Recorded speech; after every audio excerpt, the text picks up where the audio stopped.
suddenly disappeared. Owen grinned, kissed me on the cheek, and went to greet our customers. First in was Grim, an aptly named dwarf who had been sitting on the last stool at the bar every evening since I'd first opened. He wasn't a drunk. He was a man who enjoyed a tankard of mead at the end of the day. As he hopped onto his regular seat, I slid the tankard in front of him. And just like that, things were back to normal. The bar filled quickly, with patrons overflowing into the connected bookstore. They collected scattered chairs and positioned them around a sofa in front of the glass wall. I wasn't the only one excited to see and talk with friends. The first hour was a rush. People who never would have thought to hug Sam 1.0 were squeezing my hands, embracing me, even kissing me on the cheek. To say the last few months had been life-altering was not an exaggeration. Whether by necessity or design, I'd kept myself separate and isolated. But now, well, right now, Owen's gorgeous boyfriend George was swinging me in a circle as his sister Coco shook her head, grinning. Coco had never been here before. She was the extraordinary dragon shifter who had fashioned the choker I never removed, the one created to keep my mind safe from outside influence. My aunt, who was hell-bent on erasing me from existence, had used her considerable power to pull me into horrifying visions, ones intended to stop my heart. Coco had spelled an exquisite protective choker that kept my mind under my own control. Not as tall as George, she had his broad shoulders, warm brown skin, and piercing green eyes. She was also a recovering alcoholic, which was why she had never visited before. Once George had set me back on my feet, Coco shook my hand. "It's even more beautiful than I'd imagined." She kept her back to the bar, her gaze on the view.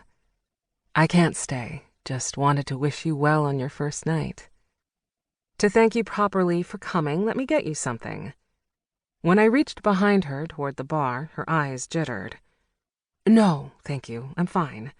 I should probably—" I held out the plate of chocolate coconut bars that Dave had made, offering my last two to George and Coco.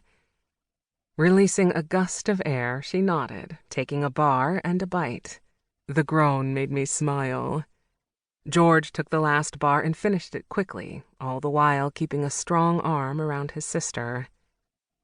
"I'm going to take Coco home. I'll probably be back near closing to pick up Owen." Coco elbowed her brother. "You don't have to babysit me. I'm fine. Stay and have fun." "Are you crazy? It's Springboks versus All Blacks. It's rugby night, woman." George gave me another kiss on the cheek, his arm never leaving his sister's shoulders. He waved at Owen before escorting Coco up the stairs and out. An impact tremor rippled through the floor. When I turned, I found Meg drawing in her wings and glaring at the person sitting on the bar stool she normally occupied. This was the drawback to having incredibly powerful patrons. They weren't used to waiting their turn. Meg was one of the Furies. She was an ancient Greek goddess of vengeance. I needed to get her a whiskey and a stool before a scourge appeared in her taloned hand. Motioning to Owen, who was making drinks behind the bar, I pointed at the stool I kept in the corner. It was the one I used on quiet nights. He picked it up and passed it over heads to me. I set it down at the end of the bar near Grim. As neither Meg nor Grim were talkers, I figured they could tolerate each other well enough. I waved Meg over to the empty stool as Owen slid a double of her favorite whiskey in front of her.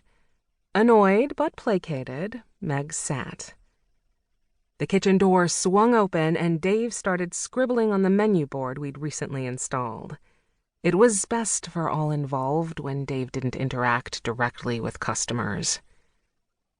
In honor of Sam's recent trip to New Orleans, tonight's menu is po' boys, crab, shrimp, hot sausage, or roast beef, served with fries or onion rings.